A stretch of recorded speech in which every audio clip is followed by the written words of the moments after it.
नमस्कार, हमारी खास पेशकश फ्यूचर सिटी ऑफ इंडिया में आपका स्वागत है। आज बात एक और फ्यूचर सिटी नासिक की। देश की वाइन कैपिटल नासिक देश की फ्यूचर सिटी कहा जाने लगी है। नासिक में हो रहे इंफ्रास्ट्रक्चर डेवलपमेंट और खास जियोग्राफिक लोकेशन के चलते ये शहर अब इंडस्ट्री की पसंदीदा जगह बन चुका है।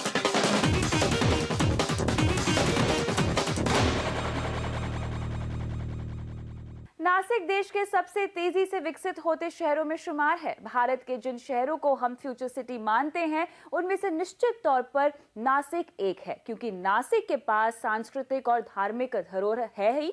उसने इंडस्ट्री, बिजनेस और शिक्षा के क्षेत्र में भी अच्छी तरक्की की है। आखिर क्या है खास इस शहर में, आइए देखते हैं।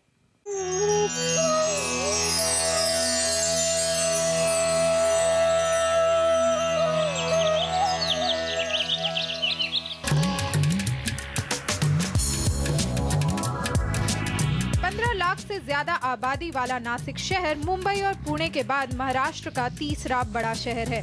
अंगूर की खेती और वाइनरीज के चलते नासिक को अब देश की वाइन कैपिटल भी कहा जाने लगा है।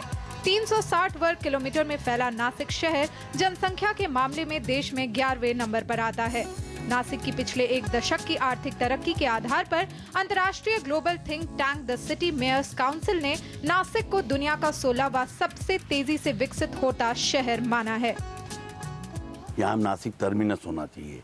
पूना लाइन जो है 265 किलोमीटर में, हमने 165 किलोमीटर में पहुँचे ऐसा सुझाव दिया है। मुंबई से 2 घंटा पहुँचे ऐसा सुझाव दिया है। आज वहाँ जो घाट है उसमें 3-3.5 घंटा लगता है, 2 घंटे में पहुँच सके ऐसा प्रपोजल दिया है, और वो भी 1 साल में हो सके ऐसे प्रपोजल हमने दिया है। रेलवे मंत्रालय ने भी इसमें कंसीडर किया है और आगे जाके ये पॉजिटिव काम कर रहे हैं। और आगे हमको 1 साल में कर देवे तो नासिक का ग्रोथ भी बढ़ जाएगा और नासिक को जो जरूरत है वो भी मिल जाएगा। नासिक की मुंबई से 172 किलोमीटर और पुणे से 210 किलोमीटर दूरी है। तीनों शहर मिलकर गोल्डन ट्रायंगल बनाते हैं और अपनी खास लोकेशन की वजह से नासिक उद्योग जगत की पसंदीदा जगह बन चुका है। ऑटो, फार्मा, आईटी, बीपीओ और पावर इंडस्ट्री की इस शहर पर खास नजर है।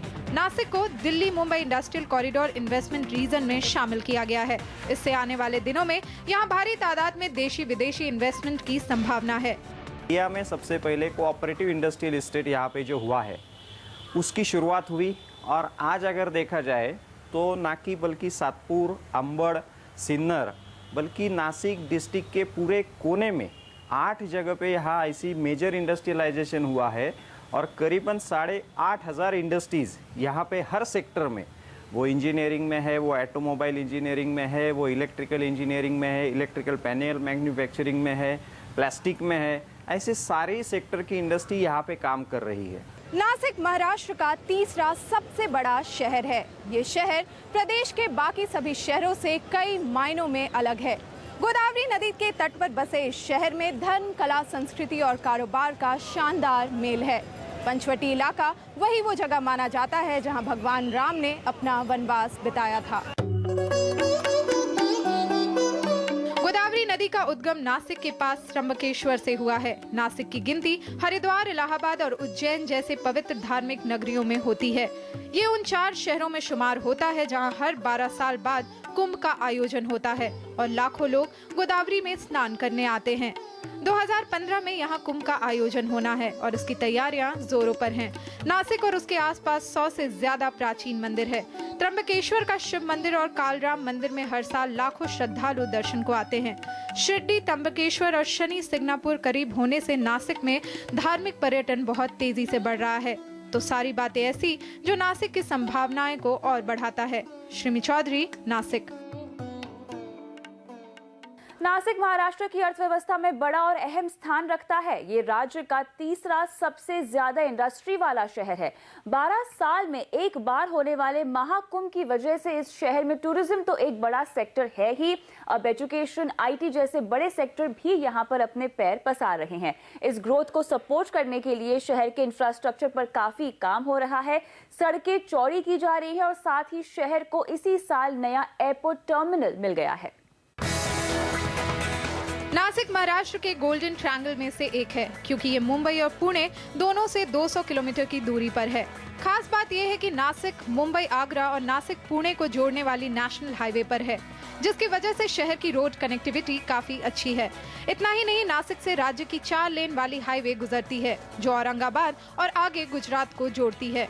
इसके अलावा नासिक और पुणे के बीच भी जल्द ही 4 लेन हाईवे निर्माण करने की राज्य सरकार की योजना है। नासिक पुणे रेलवे लाइन बनाने का भी प्रस्ताव है, जिसे इंदौर तक बढ़ाया जाना है। शहर को इसी साल अपना एयरपोर्ट टर्मिनल मिला है, जो फिलहाल महाराष्ट्र के राज्यों के बीच एयर कनेक्टिविटी को मजबूत कर रहा है। यहीं से डायरेक्ट जब फ्लाइट होगी तो यहाँ के लोगों को विश्वास भी बैठेगा और लोग जाएंगे भी। कहाँ डायरेक्ट फ्लाइट की जरूरत है? यहाँ पे अहमदाबाद, गुजरात से कनेक्टेड हमारा नासिक ज़्यादा है। यहाँ से दिल्ली, यहाँ से हमको साउथ में भी कम से कम बेंगलोर आज आईटी सेंटर है, हैदराबाद आईटी सेंटर है। यहाँ से पूना वाया बेंगलोर जाए तो सक्सेस हो सकती है। इंफ्रास्ट्रक्चर बेहतर होने से मुंबई और पुणे की तरह मॉडर्न लाइफस्टाइल पसंद करने वालों के लिए यहाँ पर बड़े मॉल, मल्टीप्लेक्सेस और शॉपिंग सेंटर्स भी लगातार खुल रहे हैं। शहर के उत्तर पश्चिम हिस्से में Gangapur road, college road, serene meadows, ये सब वो इलाके हैं जिन्हें मिलाकर न्यू नासिक कहा जाता है। तो मुंबई से नासिक को जोड़ने वाले नेशनल हाईवे 3 लगे पाथर्डी और इंदिरा नगर जैसे नए इलाके भी उभर कर आ रहे हैं। शहर के पूर्वी हिस्से में अड़गांव और द्वारका में भी काफी निर्माण हो रहा है। नासिक से नजदीक सिन्नर और मालेगांव में भी MIDC ने बड़े इंडस्ट्रियल हब डेवलप किए हैं, जिनका फायदा नासिक को मिल रहा है। देश के दूसरे टियर 2 शहरों की तरह नासिक भी धीरे धीरे आधुनिक बन रहा है। यहाँ का इंफ्रास्ट्रक्चर वक्त के साथ कदम ताल कर रहा है। नासिक से नजदीक सिन्नर में एक बड़ा प्राइवेट SEZ का निर्माण हो रहा है। 2500 एकड़ में फैले इस SEZ में रोजगार की अपार संभावनाएं हैं, जिसका सीधा फायदा नासिक और यहाँ के रियल एस्टेट मार्केट को होगा। इन इंडस्ट्रियल इलाकों में Mahindra, CEAT, Crompton, micro, Bosch, Coca Cola जैसी कई बड़ी घरेलू और मल्टीनेशनल कंपनियां मौजूद हैं।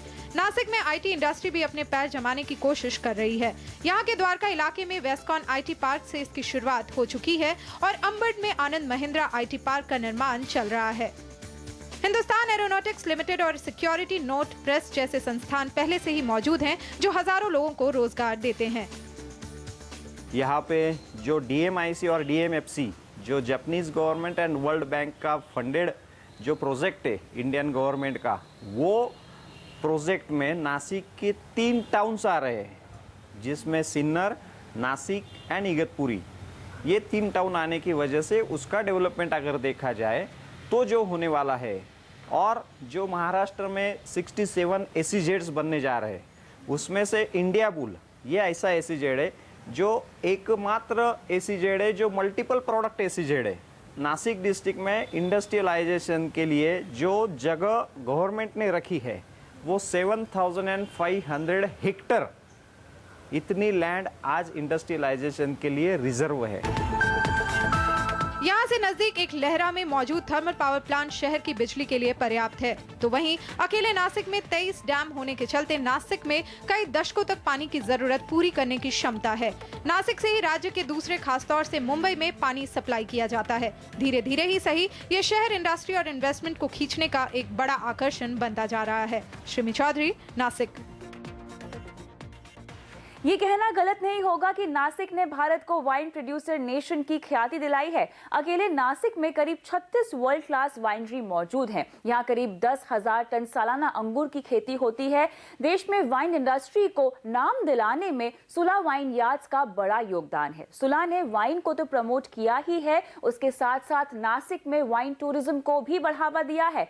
नासिक में कैसे फल फूल रहा है ये बिजनेस, आइए जानते हैं।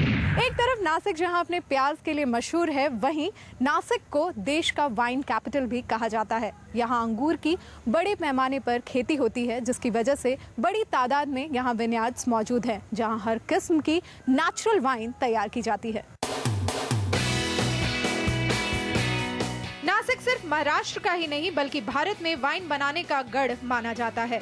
शहर को ये पहचान दिलाने में सुला वाइन्स का बड़ा योगदान रहा है। मुस्कुराते सूरज ब्रांड के इस लोगो ने देश के साथ साथ विदेशों में भी अपनी पहचान बनाई है। सोविनियो ब्लॉन्ग, शेनिन ब्लॉन्ग, ज़िनफैंडल और रीजलिंग जैसी वैरायटीज के साथ ये ब्रांड आज देश भर में मशहूर है। स्टैनफोर्ड से पढ़कर देश लौटे राजीव सामंत ने अपने पुरखों की जमीन पर ये विनयार्ड बनाए। आज सूला के पास कुल 4 वाइनरीज हैं और 5 मिलियन लीटर वाइन बनाने की क्षमता है।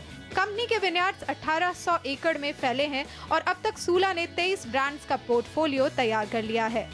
कभी वाइन ग्रेप्स लगाए नहीं गए थे, तो हमारे पास अभी अराउंड एक 28 प्रकार के वाइन ग्रेप के वैरायटीज़ हैं, जिसमें से हम 14 ग्रेप वैरायटीज़ अभी यूज़ करते हैं। बाकी के 14 अभी थोड़े एक्सपेरिमेंटल स्टेज पे हैं, यानी उनको हम प्लांट करके देखते हैं कि उसकी ग्रोथ कैसी हो रही है, क्वालिटी कैसी है, और जब उसकी क्वालिटी एक सेटिस्फाइड लेवल तक आ जाती है तो हम उनको यूज़ करने लगते हैं वाइन बनाने के लिए। तो फिलहाल हम 14 ग्रेप वैरायटी से वाइन बना रहे हैं और उससे हम एक 28 प्रकार के वाइन्स बनाते हैं।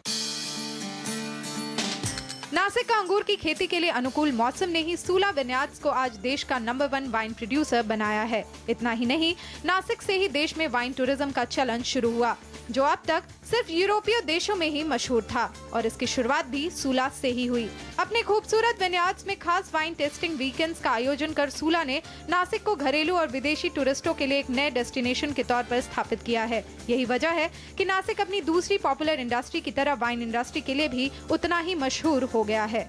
टोटल वाइन इंडस्ट्री जो है वो इंडिया का वाइन कैपिटल ही नासिक जाना जा रहा है। यहाँ पे जो ग्रेप्स का मैन्युफैक्चरिंग जितना हो रहा है यहाँ पे आ रहा है, और वाइन का मैन्युफैक्चरिंग जो हो रहा है, आज पूरे इंडिया में जितनी भी वाइनरीज है उसमें से 85% वाइन मैन्युफैक्चरिंग नासिक में हो रहा है। सूला है, सोमा है, बहुत सारी वाइनरीज है कि जो अपने तौर पे एक बेंचमार्क सेट कर चुकी है। जहाँ तक आपने कहा कि वर्ल्ड वाइड उनको जाने की ज़रूरत है, तो ऑलरेडी वर्ल्ड में अपनी वाइन जा चुकी है। नासिक की वाइन जा चुकी है। नासिक का वाइन कैपिटल जो नाम है वो अभी नासिक ब्रांड करके भी हम डेवलप कर चुके हैं, और वो भी जा रहा है। हालांकि देश में वाइन कंजम्पशन फिलहाल काफी कम है। भारत में 20 मिलियन लीटर वाइन की खपत है, जबकि यूरोपीय देशों में 50 मिलियन लीटर तक खपत हो रही है। लेकिन जागरूकता बढ़ने के चलते वाइन को लेकर लोगों की सोच में बदलाव आ रहा है। इसे बढ़ावा देने के लिए सूला नए प्रोडक्ट्स के साथ ग्राहकों से जुड़ने की कोशिश में है, जिसके लिए अब यहाँ प्योर ग्रेप्स ऑयल बनाए जा रहे हैं। इस तेल को खाने में और स्किन पर भी इस्तेमाल कर सकते हैं। सूला की वाइन टेस्टिंग टीम देश के अलग अलग शहरों में जाकर खास वाइन टेस्टिंग इवेंट्स करती है और लोगों को वाइन पीने के अंदाज और फायदों के बारे में बताती है। सूला के इन्हीं प्रयोगों ने नासिक को देश और दुनिया में ख्याति दिलाने में कामयाबी हासिल की है। श्रीमी चौधरी, नासिक। कैसा है फ्यूचर सिटी नासिक में एजुकेशन का हाल, जानेंगे इस छोटे से ब्रेक के बाद।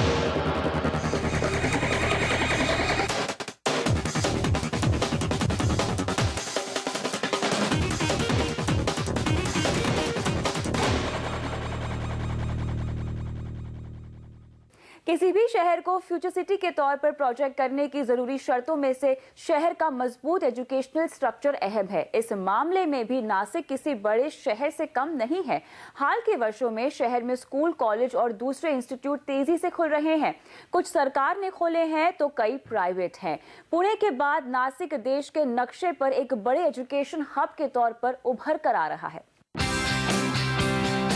तेजी से बढ़ते नासिक की एजुकेशन की जरूरतें काफी बढ़ी हैं। शहर की आबादी करीब 15 लाख पहुंच गई है और इसके साथ ही यहां पढ़ने वालों की संख्या में तेजी से इजाफा हुआ है।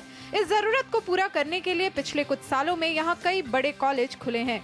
वैसे तो यहां 2 बड़ी यूनिवर्सिटीज हैं, लेकिन नासिक में कई कॉलेज ऐसे भी हैं जिनको पुणे यूनिवर्सिटी से मान्यता मिली हुई है। लेकिन शहर में पढ़ाई के बढ़ते माहौल को देखते हुए पुणे यूनिवर्सिटी ने अपने कैंपस का यहां एक्सटेंशन करने की घोषणा की है। जल्द ही नासिक के डिंडोरी रोड पर 100 एकड़ का कैंपस खोले जाने की योजना है। नासिक में हमेशा अच्छे स्तर के स्कूल, कॉलेज मौजूद रहे हैं। इनमें कई नामी गिरामी हस्तियों ने पढ़ाई की है। यहाँ कई सरकारी और प्राइवेट एजुकेशनल इंस्टीट्यूट मौजूद हैं जो मेडिकल इंजीनियरिंग, आर्किटेक्चर, फार्मेसी और मैनेजमेंट में बेहतरीन शिक्षा उपलब्ध कराते हैं। यहाँ भोसला मिलिट्री स्कूल जैसी पुरानी मशहूर संस्थाएं भी हैं जो सैनिक स्कूल की तर्ज पर पढ़ाई कराती हैं। नासिक को 2 चीज़ करने की ज़रूरत है। एक तो नासिक को अपना जो एकेडमिक आउटपुट है, जिसे हम लर्निंग आउटपुट कहते हैं, उसको बाहर लोगों को दिखाना बहुत ज़रूरी है, through placements and through results in the board examinations. अगर ये हम एस्टैब्लिश कर सकते हैं कि that we have the potential of running, managing and administering world class institutes, तो लोग यहाँ पर आना शुरू हो जाएंगे। बॉम्बे और पूना के अच्छे कॉलेजेस में वैसे भी एडमिशन्स नहीं मिलते। ताज़ा आंकड़ों के मुताबिक नासिक में करीब 19 इंजीनियरिंग और 13 मैनेजमेंट कॉलेज मौजूद हैं। इनमें सबकाल नॉलेज हब, एमिटी और सिम्बायोसिस जैसे वर्ल्ड क्लास इंस्टीट्यूशन सबसे ऊपर हैं और यहाँ के छात्रों को मुंबई, पुणे की तरह पढ़ाई का माहौल मिल रहा है। एक तरफ जहां नासिक ने पिछले एक दशक में आर्थिक तरक्की की है, वहीं शिक्षा का स्तर भी काफी बढ़ता जा रहा है। नासिक में करीब 10 इंस्टीट्यूट ऐसे हैं जो देश भर के कई नामी गिरामी इंस्टीट्यूट को कड़ी टक्कर देने के लिए बिल्कुल तैयार हैं। हायर एजुकेशन तक की बात अगर किया जाए तो गोखले एजुकेशंस के कॉलेजेस यहाँ पे है, सबका knowledge hub is there, then Amity is there. उसके आगे इंजीनियरिंग कॉलेजेस में भी यहाँ पे 19 इंजीनियरिंग कॉलेजेस है, 13 मैनेजमेंट कॉलेजेस है, एक मेडिकल कॉलेज है और डिप्लोमा कॉलेजेस है, डिग्री सब तरीके से, मतलब commerce, science, all education hub. इसके लिए मैं कहने जा रहा था कि ये बन चुका है ऑलरेडी। पढ़ाई के साथ साथ नासिक के शिक्षा संस्थानों का प्लेसमेंट रिकॉर्ड भी बेहतर होता जा रहा है। इंजीनियरिंग कॉलेज में 75% और मैनेजमेंट कॉलेज में 100% तक प्लेसमेंट हुए हैं। मुंबई और पुणे में कॉलेजों में एडमिशन की मारामारी के चलते महाराष्ट्र के दूसरे हिस्सों के छात्र अब नासिक की ओर रुख करने लगे हैं और इसका फायदा नासिक को हुआ है। श्रीमी चौधरी, नासिक। पुणे के बाद नासिक एक बड़े एजुकेशन हब के तौर पर उभर कर आया है। जाहिर है इस तरक्की की वजह टैलेंट पूल है जो इस शहर ने तैयार किया है। हम बात कर रहे हैं नासिक के छात्रों की, जिनके पास वो सारी स्किल्स मौजूद हैं जिसके जरिए वो बाहर के कॉम्पिटिटिव वर्ल्ड के साथ कदम ताल कर सके।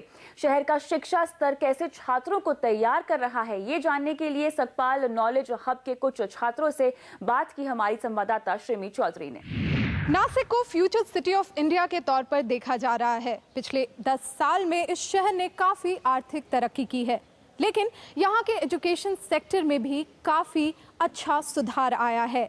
कितना प्रोग्रेस में एजुकेशन सेक्टर का योगदान रहा है, इसी पर हम चर्चा करेंगे। कुछ स्टूडेंट से सबकाल इंस्टीट्यूट के मैनेजमेंट और इंजीनियरिंग स्टूडेंट्स हैं हमारे साथ, इनसे बात करेंगे। सबसे पहले आपसे जानना चाहेंगे क्या खासियत है नासिक शहर की? Nashik is well known for its agriculture, it's an hub. यहाँ पे it is also an wine capital. और नासिक में भी जैसे कि आप देखने जाओगे जिस तरीके का ग्रोथ हो रही है वो हिसाब से इट्स रियली गोइंग फास्ट। अब जहाँ पे हमें देखना था पहले इंपोर्ट एक्सपोर्ट के लिए हमें ऑनियंस मुंबई में या पुणे में भेजना पड़ता था, अभी जब से एयरपोर्ट आया है तब से इट्स क्वाइट फीजिबल, बहुत आसानी से हम लोगों का काम आसान हो रहा है। इसी की वजह से जो फार्मर्स हैं उनको भी एक्सपोजर मिल रहा है कि किस तरीके से बिजनेस चलाना चाहिए। एंड लाइक द एजेंट्स इसकी वजह से अट्रैक्शन बहुत हो गया है फॉरेन कंपनीज का। जो हमारे अंदर है जो एग्रीकल्चरल हब है वो काफ़ी लोगों को अट्रैक्ट कर चुका है। तो यही चीज़ है जो ग्रोथ की तरफ हम लोग आगे बढ़ रहे हैं और इसी की वजह से आई गेस इन फ्यूचर भी और भी काफ़ी कंपनीज अट्रैक्ट होगी। एंटरप्रेन्योरशिप बहुत ही इंपॉर्टेंट फैक्टर होता है। बहुत कम एंटरप्रेन्योर होते हैं जो अपनी पहचान बना पाते हैं। क्या नासिक में वो जज्बा है जो एंटरप्रेन्योरशिप के लिए ज़रूरी होता है? वेल, एज वी नो कि नासिक एक डेवलपिंग सिटी है first of all, and entrepreneurship was not very well known to the students ever before. Actually we are from engineering branch, so हमारे लिए getting a job was the main fundamentals. Okay, तो जैसे कि हमारा college है या फिर institute है, दे प्रोवाइड विथ अब helpful of knowledge, beneficial, fruitful you can say. Seminars होते हैं काफ़ी टाइप्स के, या फिर स्किलफुल पर्सन्स आते हैं और they guide us, they motivate us in such a way that we get leading to that point or we get focused. And we have lot many like examples before us in Nasik, like Sula is one of the example जिसने एक छोटी से एक vineyard से start किया है and Sula is worldwide famous right now. तो आप भी कुछ ऐसा ही सूला ब्रांड बनाने की कोशिश में जुट गए हैं? Yeah, actually I would think about it but after engineering. Sure. अब जॉब अपॉर्चुनिटी की भी बात करनी बहुत ज़रूरी होती है क्योंकि एजुकेशन का जो नेक्स्ट लेवल होता है वो जॉब अपॉर्चुनिटी ही यहाँ पर होती है। नासिक में जॉब अपॉर्चुनिटी कैसी है? इससे पहले कि मैं आपसे पूछूं, ये मैं आपको बताऊं कि मुंबई और पुणे ऑलरेडी अपना लोहा मनवा चुके हैं। क्या नासिक में वो काबिलियत है कि वैसी ही जॉब अपॉर्चुनिटी यहाँ क्रिएट कर सके जैसे मुंबई और पुणे जैसे शहरों में है? Job opportunities, first of all, Nasik comes a part of Golden Triangle, Nasik, Pune, Mumbai. तो when it comes to job opportunities तो कड़ी टक्कर आती है and Nasik comes under Pune University, and Mumbai has its own Mumbai University. The competition between the students is very tough over here. But the point is, today companies are ready to pay 25,000, 30,000 to students. But जहाँ मुंबई जैसे city में, पुणे जैसे city में, where your living expenses are 20,000, your eating expenses are 5,000, तो आप 30,000 कमाते हो, and you have to spend 25,000, so there are no savings. So if you look at Nasik for your first job, you will get good salary. If we come to job opportunities in terms of companies, तो MIDC में Mahindra and Mahindra है, Siemens है, Crompton Gibbs है, Thyssen है, and there are various other companies, and they're ready to give jobs to engineers. So job opportunities Nasik is definitely developing, and it will give a competition not today but definitely tomorrow. बिल्कुल, क्योंकि कई बड़ी MNCs companies ने अपने पैर जमाने शुरू कर दिए हैं और होपफुली अगर राज्य सरकार और केंद्र सरकार ने मिलकर स्मार्ट सिटी बनाने की कोशिश की तो दूसरी बड़ी कंपनियां भी जल्द ही अपना जगह बनाएंगी और जॉब अपॉर्चुनिटी ऑफ कोर्स यहाँ पर खुलेंगे। लेकिन कहीं ना कहीं एजुकेशन सेक्टर हो या कोई भी सेक्टर हो, उसमें चैलेंजेस ज़रूर होते हैं। यहाँ पर आप क्या देखते हैं, क्या सबसे बड़ी चुनौती है एजुकेशन सेक्टर के लिए? जैसे नासिक अभी कहा गया है, हाल ही के 10 सालों में नासिक में एयरपोर्ट आ गया है, नासिक में 17 से ज़्यादा इंजीनियरिंग कॉलेजेस है, सबकाल जैसा एक बहुत शानदार इंस्टीट्यूट है। लेकिन ये जो चैलेंजेस है हम लोग को ओवरकम करने पड़ेंगे। जैसे जैसे सिटी बढ़ेगी तो इंफ्रास्ट्रक्चर बढ़ेगा, तो इंफ्रास्ट्रक्चर एक चैलेंज हो गया मेन, उसके इंफ्रास्ट्रक्चर से जॉब अपॉर्चुनिटीज़ आएंगी और वैसे ही हम देखेंगे कि और चैलेंजेस जो ओवरकम कर सकते हैं। बिल्कुल, किसी भी अच्छे इंस्टीट्यूट के लिए उसका इंफ्रास्ट्रक्चर होना, अच्छी फैसिलिटी और ख़ास तौर से अच्छे फैकल्टी का होना बहुत ज़रूरी होता है। लेकिन जहन में एक सवाल ज़रूर आता है कि क्या नासिक से पढ़े हुए स्टूडेंट्स वर्ल्ड क्लास लेवल के होंगे? क्या दूसरे बड़े शहरों से वो कम्पीट कर पाएंगे? क्या कड़ी टक्कर दे पाएंगे? क्या आप मानते हैं ऐसा कि कड़ी टक्कर के लिए आप तैयार हैं? अगर मैं आपको दिल्ली यूनिवर्सिटी में भेजूं या किसी भी बड़े मेट्रो सिटी के शहर में भेजूं? हमारे जो रिसर्च पेपर्स है वो US और UK पहुंच गए, तो आई थिंक ये लेवल अभी हमारे लिए और ऊपर हो गया है। तो we are like to compete on international level right now, because for us the ambience and the engineers we are really focusing on making a career on a very large scale. जो facilities हम लोग खाली सबकाल की बात कर रहे हैं, दूसरे कॉलेजेस में भी हो, तो मेरे को नहीं लगता है कि like there will be much tough competition for the Nashik, like the other have to make a tough competition to beat us, that's a main thing. बिल्कुल, तो साफ तौर से जिस तरह से हमें भी जानकारी मिली है कि 10 से 12 इंस्टीट्यूशन ऐसे हैं नासिक में जो देश भर के कई बड़े इंस्टीट्यूशन को कड़ी टक्कर दे सकते हैं। स्टूडेंट्स का भी पॉजिटिवनेस इतना ज़्यादा है, इतना ज़्यादा ये एक्साइटेड हैं यहाँ के इंफ्रास्ट्रक्चर और एजुकेशन सेक्टर को देखते हुए कि वाकई में लगता है कि ये कहीं ना कहीं मुंबई और पुणे के स्टूडेंट्स को पीछे छोड़ देंगे। श्रीमी चौधरी, नासिक।